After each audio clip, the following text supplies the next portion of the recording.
rekan-rekan teman-teman media menanyakan segala sesuatunya terkait dengan 271 yang menjadi polemik di masyarakat.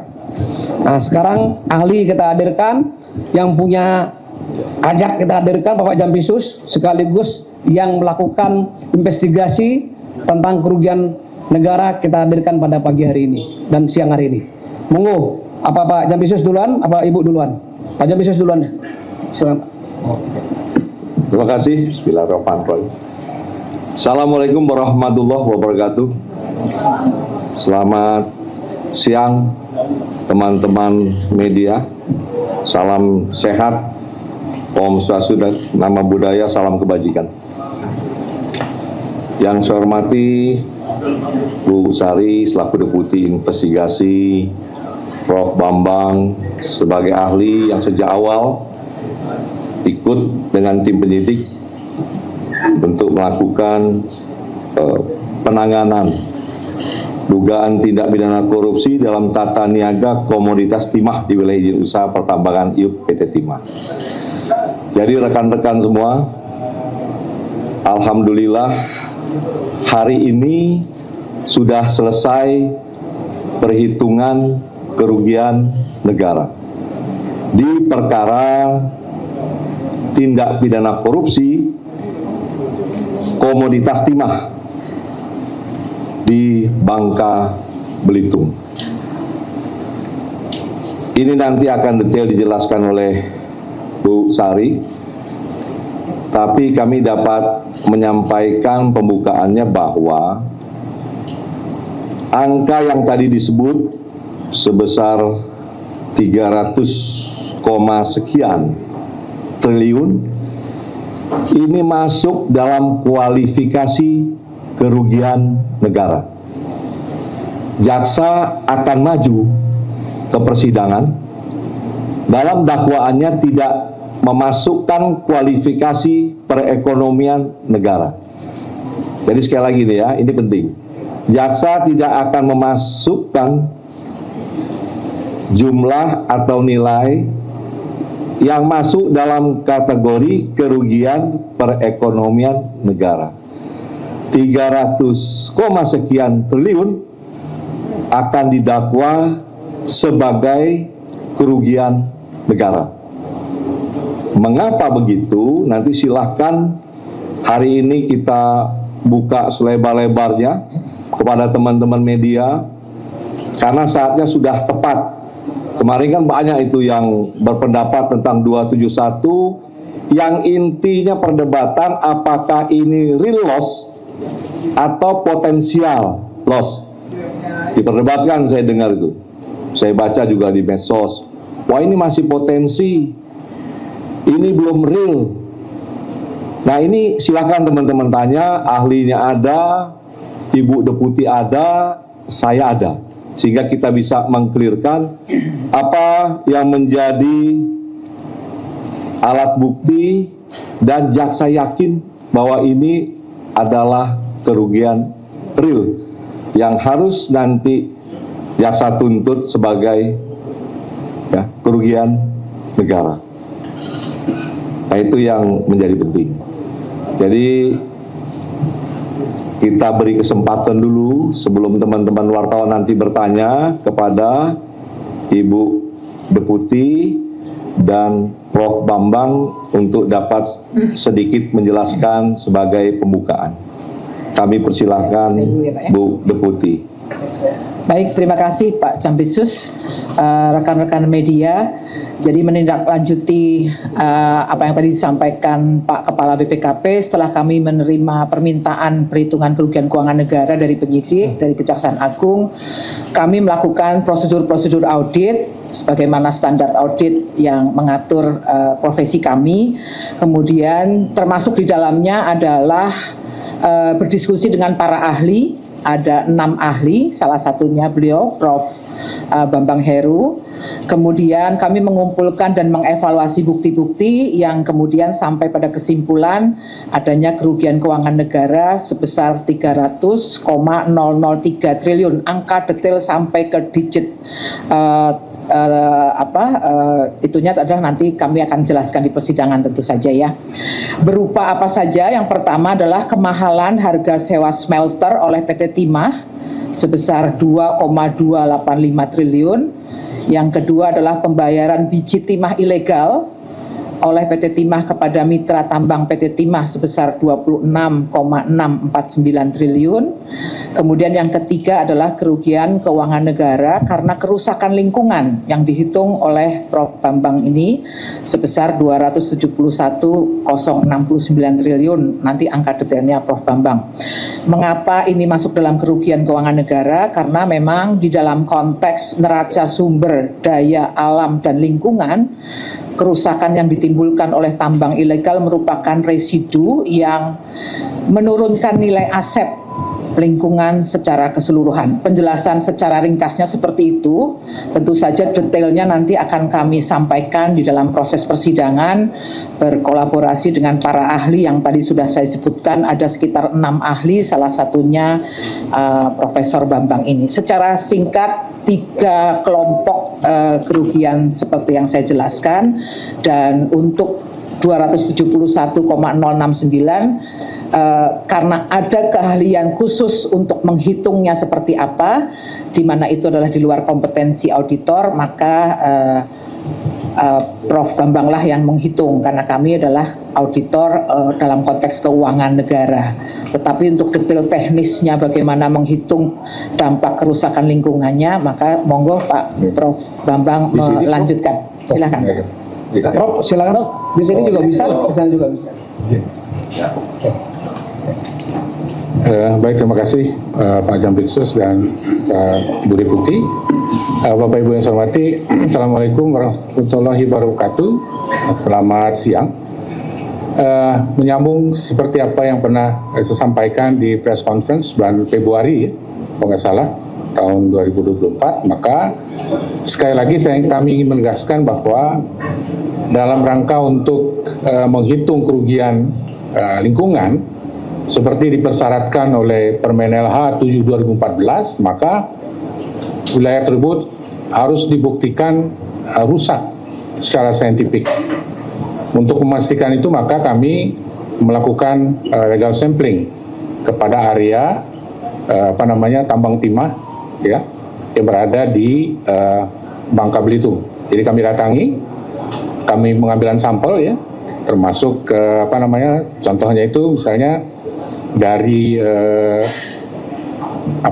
yang tersisa itu ya, katakan misalnya hasil bongkaran mereka ke atas, kita ambil, disampling, disaksikan oleh penyidik, kemudian termasuk juga vegetasi yang di atasnya ya, dan itu satu lokasi, tidak hanya satu titik, dan itu ada beberapa titik begitu ya, baik yang ada di Bangka, Belitung maupun Belitung Timur. Dan kami lakukan itu pada wilayah representasi dari wilayah yang sudah terbuka itu. Ya, jadi ada hasil perhitungan kemudian akhirnya terungkap di kawasan hutan itu tidak hanya di kawasan hutan produksi, ternyata juga ada di kawasan lindung, bahkan ada di dalam Taman Nasional. Nah, setelah hasil analisa laboratorium berdasarkan sampel yang kami ambil, ya disaksikan oleh penyidik, tentu saja dengan berita acara dan sebagainya, maka dipastikan wilayah tersebut rusak. Nah, dari situlah kemudian kami tahu ya ada wilayah yang di dalam kawasan hutan maupun yang di non kawasan hutan. Nah, pertanyaannya adalah bagaimana caranya kami merekonstruksi kejadian itu untuk memastikan bahwa memang terjadi kerusakan itu. Ya, jadi kami menggunakan citra satelit sehingga kami tahu pergerakan di tahun itu. Jadi kami buat seri. Misalnya di 2015 itu di mana saja mereka melakukan aktivitas itu. Kemudian di 2016, di 2017, di 2018, 19, 2020, 2021, 2022. Sehingga dari situ rekonstruksi itu bisa dengan mudah dipahami ya, kemana mereka melakukan ekspansi itu ya, di 2015 berapa, 2016 dan sebagainya. Dan dari situlah akhirnya kami menghitung berapa luasan yang dilakukan per tahun, sehingga itu kita bisa bangkitkan gitu ya dengan citra satelit kita pertunjukkan, kita pertontonkan, itu bisa dicek. Nah, sehingga berdasarkan itu teman-teman sudah tahu ya, tidak perlu saya ungkap lagi, ada angka keluar 271 triliun sekian itu. Nanti detailnya akan kami sampaikan di persidangan. Jadi tentu saja semua itu diukur, tidak dikira-kira, dan parameternya sudah jelas, dan sehingga tidak ada istilah potential loss. Itu adalah betul-betul total loss, ya. Nah, sehingga berdasarkan itulah kemudian kami menghitung kerugian seperti yang teman-teman ketahui tadi. Jadi ada ecological disturbance, terganggu ya. Kemudian yang kedua adalah environmental economic yang rusak, dan yang ketiga itu adalah pemulihan yang harus dilakukan. Nah, Bapak Ibu harus tahu ya bahwa poin 1 dan 2 yaitu kerugian ekologis dan ekonomis itu mestinya itu hak negara yang bisa didapatkan kalau tidak terjadi kerusakan di situ. Nah, kemudian yang kedua, akibat kerusakan yang terjadi maka itu harus dipulihkan. Nah, yang jadi pertanyaan kemudian adalah kalau dia tidak dipulihkan, lalu tanggung jawab siapa? Nah, dari regulasi yang ada, apapun alasannya, PT Tambang Timah Tbk itu harus bertanggung jawab terhadap apa yang terjadi di lokasi tersebut. Karena pada akhirnya kalau itu tidak dilakukan, maka itu menjadi beban, menjadi tanggung jawab negara. Jadi ada 3 ya, yang poin 1 dan 2 itu adalah hak negara, yang dalam hal ini akhirnya dirusak, sehingga mestinya dapatkan sesuatu ya dari hasil tambang itu, ternyata kita lihat adalah terjadi environmental destruction. Dan yang kedua itu yang juga penting adalah itu harus dipulihkan ya, karena masyarakat ya sesuai dengan bunyi Undang-Undang Dasar 45 berhak untuk mendapatkan lingkungan yang baik dan sebagainya. Sehingga sekali lagi saya ingin sampaikan juga bahwa itu adalah menjadi tanggung jawab dari tambang PT Timah Terbuka. Nah, kalau itu tidak dilakukan, maka itu menjadi kewajiban negara. Jadi sementara itu yang bisa saya sampaikan. Terima kasih. Assalamualaikum warahmatullahi wabarakatuh. Terima kasih Pak Jampitsus. Jadi udah jelas ya apa yang disampaikan oleh ketiga narasumber pada pagi hari ini. Mungkin rekan-rekan media yang bertanya atau mendalami kasus ini, silakan. Biar lebih terang dan lebih jelas nanti ke depannya di masyarakat. Ada yang mau bertanya? Ayo silakan, maju depan Mas. Sini Mas. Biar teman-teman media yang lain juga dengar.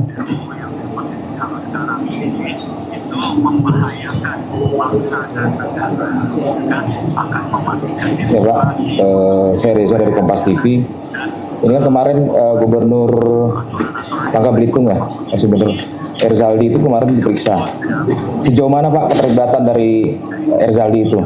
Karena kan nggak mungkin kalau Pak Erzaldi itu nggak mengetahui ya dalam RAKB, karena kepala dinasnya saya sudah menjadi tersangka. Kenapa Pak Erzaldi sendiri belum sampai saat ini? Itu aja Pak. Ini yang jawab ini Pak Jampitsus nih. Harusnya ya, yang ditanyakan seputaran tentang 271 dan berkembang menjadi 300 triliun. Tapi tidak apa-apa, bisa dijawab sama beliau. Silakan Pak Jampitsus. Terima kasih ya. Sebenarnya kami berharap nanti pertanyaan banyak mengenai kualifikasi kerugian negara yang selama ini diperdebatkan di 271 agar clear. Banyak pertanyaan kepada kami tidak kita jawab karena belum tepat waktu dan proses ini masih berjalan. Kalau sekarang sudah ada hasil dari teman-teman auditor dari BPKP, sehingga kita siap untuk menyampaikan ke publik dan mempertanggungjawabkan nanti terbuka di persidangan mengenai 271 tadi adalah kerugian real yang banyak masyarakat berpendapat bahwa itu masih potensial. Nanti silakan teman-teman, saya berharap itu dapat digali karena mumpung ada BPKP dan ahli. Nah, pertanyaan tadi adalah mengenai pemeriksaan Erzaldi, mantan gubernur. Pemeriksaan itu dilakukan oleh penyidik, ya, statusnya sebagai saksi.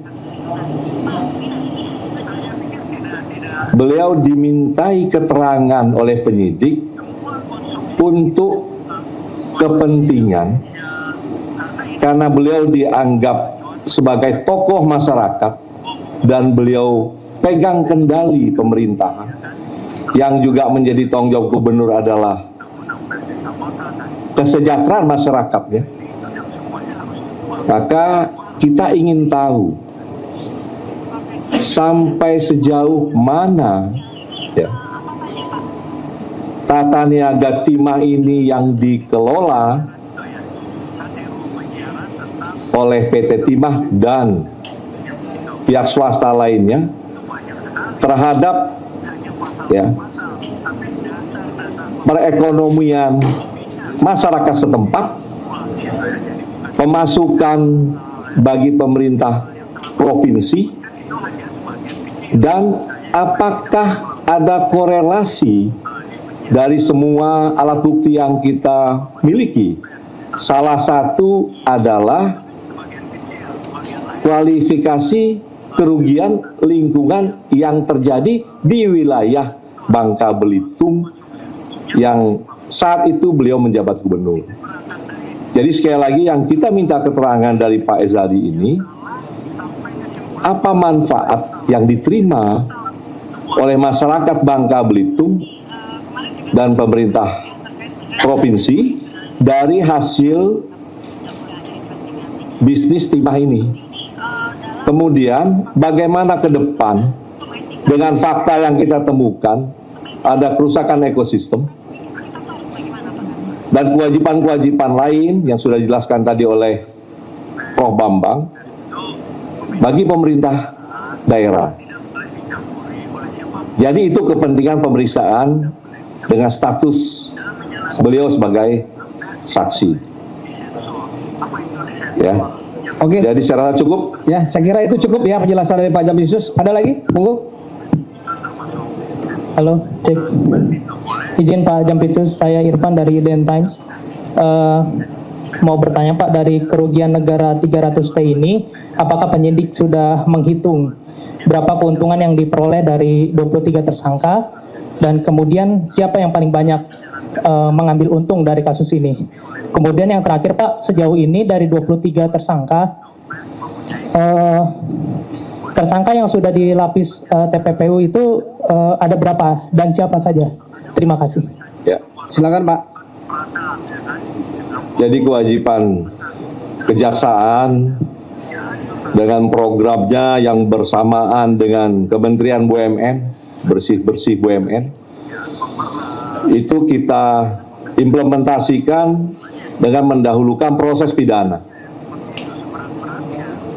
Dengan harapan apabila proses pidana ini selesai, perusahaan ini nanti akan melakukan bisnis dengan tata kelola yang akan diatur oleh Kementerian SDM tentunya kalau menyangkut timah atau leading sektornya lah. Jadi proses pidana ini kita lakukan ya, dengan mendudukkan bagaimana dan siapa yang bertanggung jawab, bagaimana proses nanti penuntutannya, ini sedang kita lakukan. Terkait pertanyaan tadi, bahwa siapa-siapa saja yang menikmati, siapa saja yang dibebani, ya, kami belum bisa sampaikan ke publik. Kenapa? Karena terkait tim pelacakan aset kami masih bekerja dan berjalan di lapangan. Beban kita selain membuktikan bahwa ini adalah pidana tipikor yang dilakukan oleh penyelenggara negara atau pejabat dari PT Timah bermufakat jahat dengan pihak swasta, ya, sehingga kewajiban kedua bagi penyidik bagaimana ini bisa mengembalikan kerugian yang telah terjadi. Oleh karena itu ini ada korelasinya dengan TPPU. Penyidik dalam pencarian aset itu menggunakan selain tipikor untuk melihat hasil kejahatannya itu ada di mana dan bisa ditarik, apa yang alatnya yang digunakan seperti smelter disita.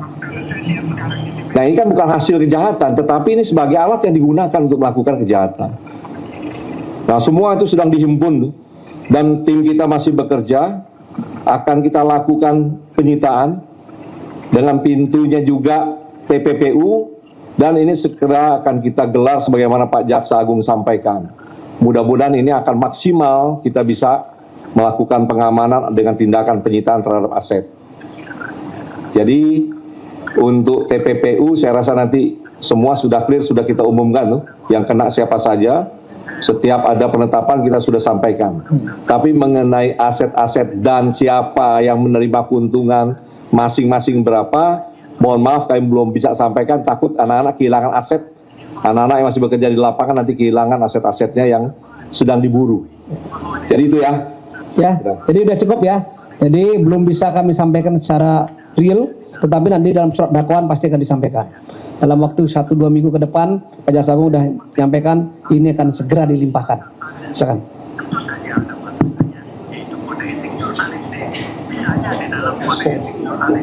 Bapak izin Pak, Wahyu dari Kata Data Pak. Pak terkait sampling tadi Pak, ada berapa sampling yang diambil dan di wilayah mana aja di Bangka ataupun di Belitungnya Pak? Terima kasih. Ini pertanyaan kepada Prof nih, monggo Prof.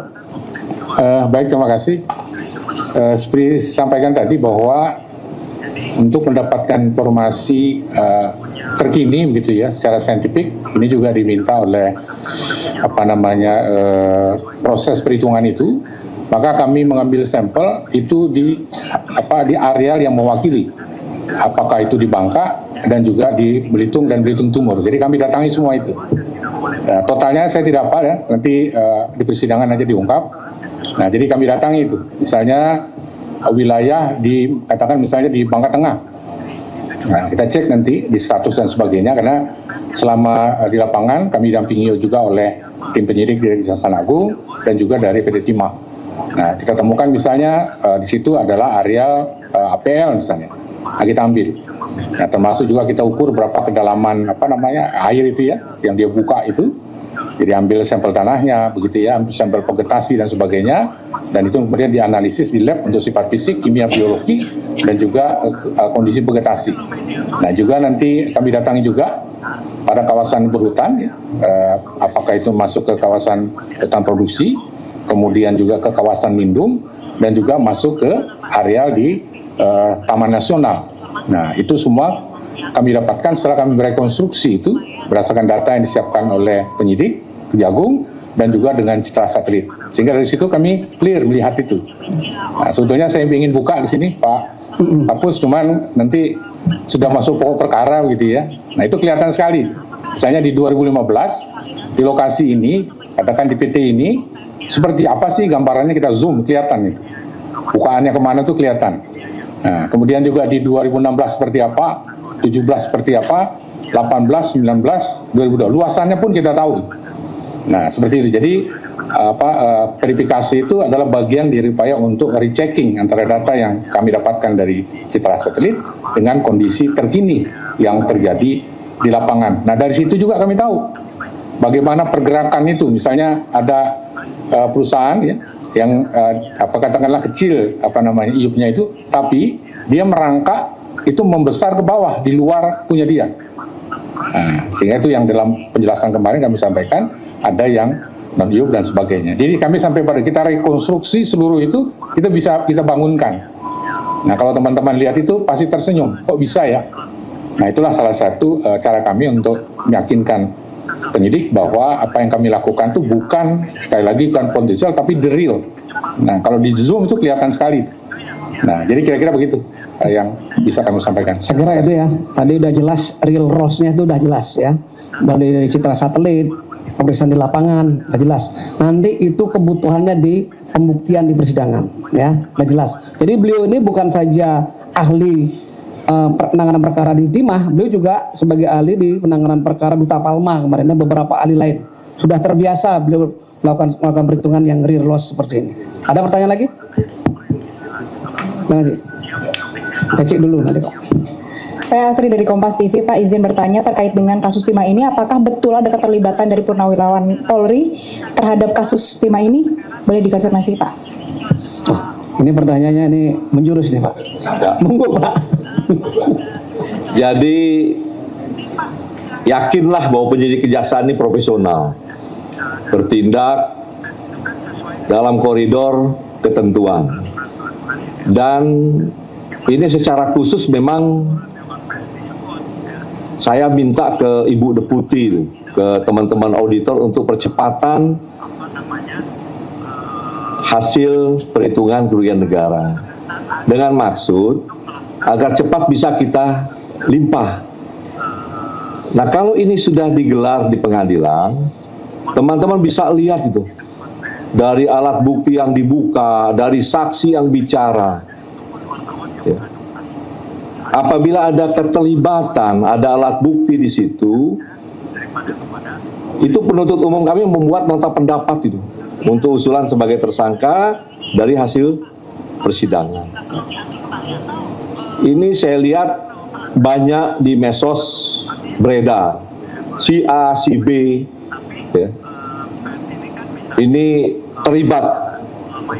Tetapi ukuran kita tentunya adalah alat bukti yang kita peroleh ini apa. Kita juga dibantu dari PPATK. TPPU kita pelajari betul siapa yang terima dari hasil kejahatan ini. Semua betul-betul dengan cermat kita lakukan.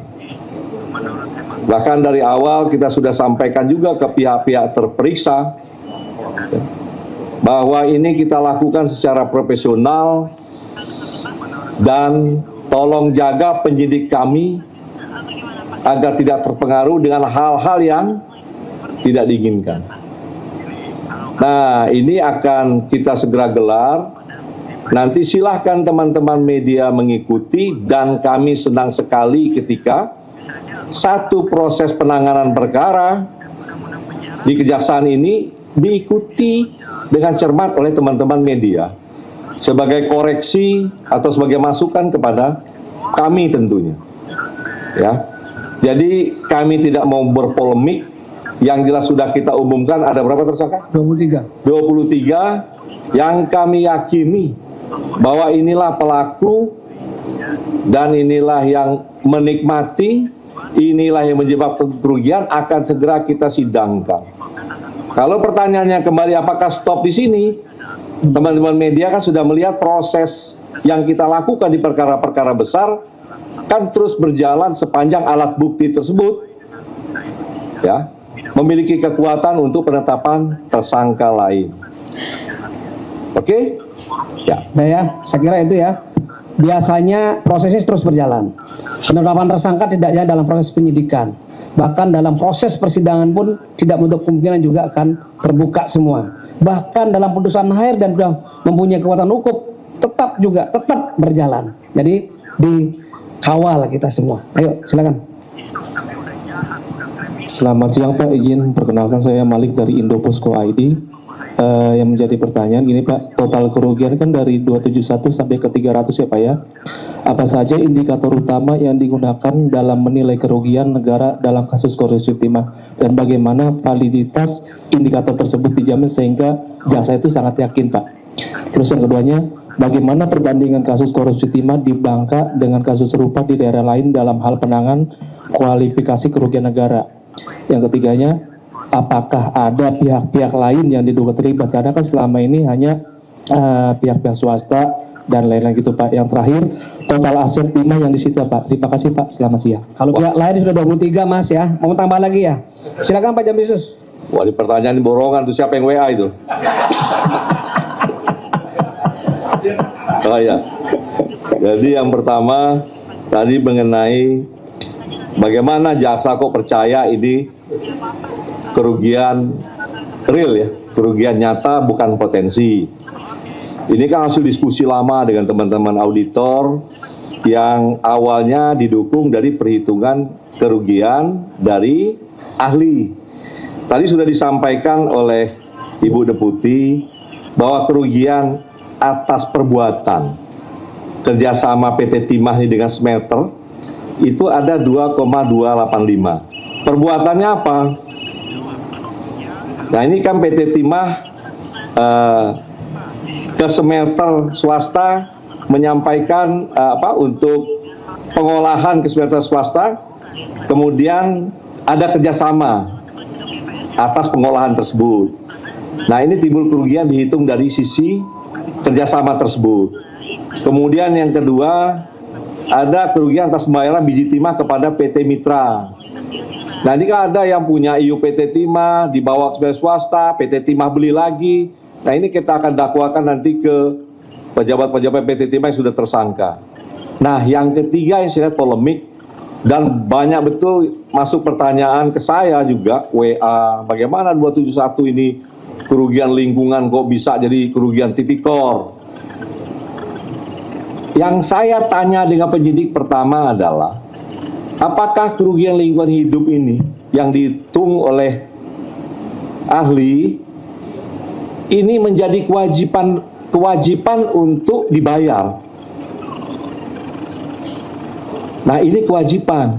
Nah, tentunya penyidik kan menjawab bukan asal ini kewajiban, tetapi dengan ketentuan-ketentuan di undang-undang. Contohnya undang-undang Minerba ya. Minerba. Dan dengan dasar-dasar itu kita yakini, oh ini kewajiban yang tidak bisa dihindari oleh negara. Pertanyaan yang kedua, siapa yang akan bayar? Yang bertanggung jawab untuk menutupi kerugian yang sudah dihitung ini. Kan tadi ada kerugian ekonomi, kerugian ekologis, kemudian kerugian rehabilitasi lingkungan. Apakah kita bisa menghindar tiga ini? Saya bilang nggak bisa.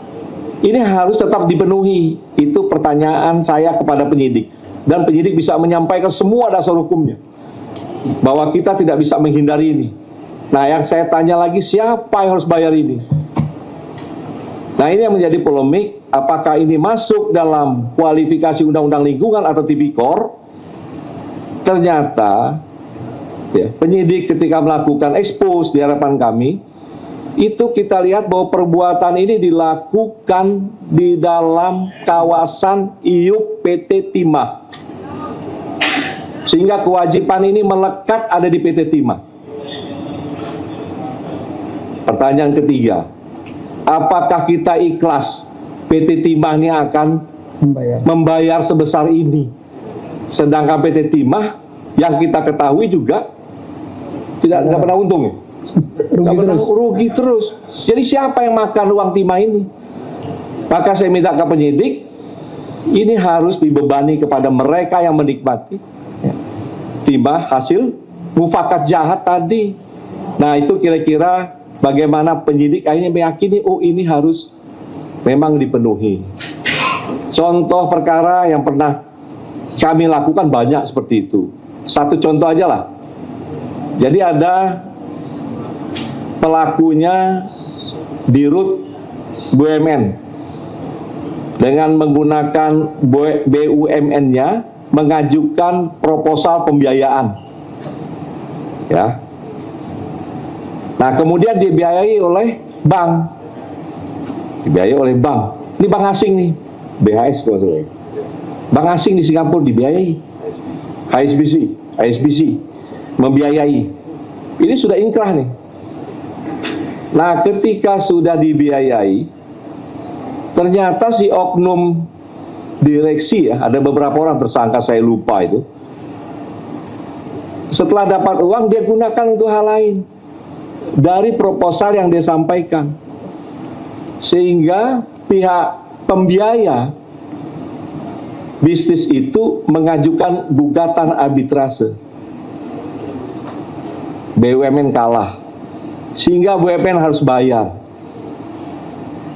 Nah, jaksa maju menyidik bahwa proses ini sebenarnya ada pidana. Karena kalau kita lihat dari pertimbangan di arbitrase, ya wajar pembiaya jelas menang, karena yang diagunkan justru BUMN-nya, PT-nya. Nah, kejaksaan masuk membuktikan Dirutnya bahwa ini yang diajukan kepentingan oknum, uangnya juga dikelola ya, dengan tidak benar sebagaimana ketentuan BUMN. Ya. Dan itu ternyata hakim sependapat bahwa itu tipikor. Barulah jaksa bisa melakukan perlawanan bahwa kewajiban yang harus dibayar itu bukan melekat di BUMN yang dipakainya untuk agunan. Pertanyaannya adalah, negara belum bayar, tetapi hakim dalam putusannya melihat bahwa negara tidak bisa menghindar, harus bayar, tinggal tunggu waktu. Dan itu masuk dalam kualifikasi kerugian negara. Yang jelas negara belum mengeluarkan. Banyak perkara lain. Yang kita sidik juga sekarang Budi Said, Surabaya. Negara kalah harus bayar berapa T itu? 1,3 1,3 triliun. triliun. PT Antam. Nah, apakah putusan tersebut Harus diikuti. ya terbebas dari tindak pidana? Nah, ini yang kita coba nanti kita limpahkan ke sidang. Karena jaksa yakin timbulnya kewajiban itu yang menjadi alas gugatan dan dimenangkan ada tipikornya. Karena ada keterlibatan mufakat jahat bersama dengan pegawai Antam. Nah, jadi saya minta teman-teman bisa menjelaskan kepada publik bahwa kenapa ini kerugian real. Satu, karena ini kewajiban yang tidak bisa dihindari dan putusan pengadilan sudah ada seperti perkara yang sama. Yang kedua, ini menjadi kewajiban PT Timah harus menutup ini karena di wilayah dia. Yang dimana di undang-undang itu ada berapa pasal tuh di sini. Ya, ini menjadi kewajiban pemegang iupnya. Jadi yang ketiga, ada alat bukti mufakat jahat antara mereka sehingga kewajiban ini timbul ke PT Timah. Nah, kira-kira seperti itu cara berpikir sehingga kami yakin bahwa ini kerugian real, bukan potensi yang harus ditanggung oleh PT Timah Secu negara. Ya, jelas ya? Oke ya, sangat jelas ya. Ada lagi? Ayo, Mbak, depan. Saya buka lagi 3 pertanyaan. Silakan. Ya Pak, saya Ursula dari Kompas TV. Saya ingin bertanya soal kemarin ada isu soal kuntit-menguntit yang diduga berasal dari anggota Polri Densus 88. Kira-kira bisa dijelaskan soal kasus tersebut dan dikonfirmasi apakah betul dan saat ini penanganan untuk kasus tersebut seperti apa? Terima kasih. Ya, jadi kalau mengenai tadi apa tadi istilah kuntit menguntit atau intip mengintip, ya, ini sudah diambil alih oleh Jaksa Agung. Ya, karena ini juga sudah menjadi urusan kelembagaan, sehingga ini harus secara resmi disampaikan. Nanti setelah ini selesai, ya, silahkan ditanya langsung kepada Kapus Penkum yang sudah mendapat arahan dari Jaksa Agung. Ya, jadi sementara kuntit-menguntit kita geser dulu ke belakang, ya, kita jawab. Ini. Termasuk juga tadi yang lapor-melapor, nah, silakan tanya. Karena Jampisus muncul di sini ada Dirdik, ada Dirtut untuk menjawab supaya publik tidak resah atau menimbulkan banyak tafsir. Silakan nanti ditanya semuanya. Nah, tadi juga ada pertanyaan tadi yang belum saya jawab dari Masnya. Ada tersangka lain tidak, Pak? Nah, itu sering masyarakat tanya. Ini saya baru dikasih tahu dengan Dir Penyidikan, ada penahanan terhadap hari ini pejabat yang saat itu menjabat Dirjen di SDM. Saat ini diputuskan, ya, untuk ditahan. Kebijakan bisnisnya di PT Timah dan sudah sampai orangnya, sedang diperiksa. Nanti di preskom. Nanti tanya lagi karena itu sudah saya perintahkan Didik untuk lakukan penahanan agar masyarakat jelas bahwa kejaksaan akan bertindak secara profesional. Ada alat bukti, tetapkan, limpahkan ke pengadilan. Dan alhamdulillah selama ini kita belum ada yang bebas lah dengan kehati-hatian kita. Yang bebas kan baru kemarin pasal 21 karena ada beda pendapat. Ya. Oke. Ada lagi? Ada lagi, silakan Pak. Tentang perkara ya. Tentang perkara 271. Ya. Dan menggeser jadi 300. Ya, 300 sekarang. Iya, selamat siang Pak Febri. Saya Lani Pak dari Tempo. Soal perkara ini Pak, beberapa waktu yang lalu kan tim Bapak sudah memeriksa Pak Robert Bono ya Pak. Dia kan diduga terlibat karena dulunya dia adalah pemilik PT RBT walaupun dia membantai kepada kami begitu. Ya. Nah, apa hasil pemeriksaan terhadap dia dan bagaimana keterlibatan dia, Pak? Dan melanjutkan pertanyaan Mbaknya ini, Pak, kemarin kan Kapolri dan Jaksa Agung sudah bertemu gitu, Pak. Apa pesan dari Pak JL sendiri untuk Bapak? Dan ketika kejadian itu kan kabarnya ada satu atau dua anggota Densus yang kemudian ditangkap, lalu Bapak menelpon kabar reskrim, tapi yang meminta Densus itu dibebaskan, tapi kemudian tidak dibebaskan. Itu seperti apa ceritanya, Pak? Terima kasih. Jadi sekali lagi tadi saya jelaskan, karena ini sudah diambil alih oleh Jaksa Agung, ya, dan tentunya ini menjadi persoalan institusi, bukan persoalan lagi saya sebagai pribadi. Nah, ini akan dijelaskan nanti oleh Kapus Penkum yang tentunya sudah ada arahan Jaksa Agung. Selesai ini baru masuk babak kedua, masalah kuntit menguntit dan lapor melapor. Nanti silakan teman-teman tanyakan ya. Kewajiban kami yang jelas, perintahnya adalah selesaikan berkas dengan cepat, segera limpahkan agar masyarakat dapat melihat semua apa yang terjadi. Termasuk tadi pertanyaan mengenai Robert Bono. Ini pun karena suara masyarakat ya, dan beberapa indikasi yang ada di kita sehingga dipanggil. Tidak saja Robert Bono, siapapun yang ada indikasi ya, karena ini kerugian cukup besar 300 triliun, maka akan kita periksa. Apakah dia tersangka atau tidak, nanti alat bukti akan bicara.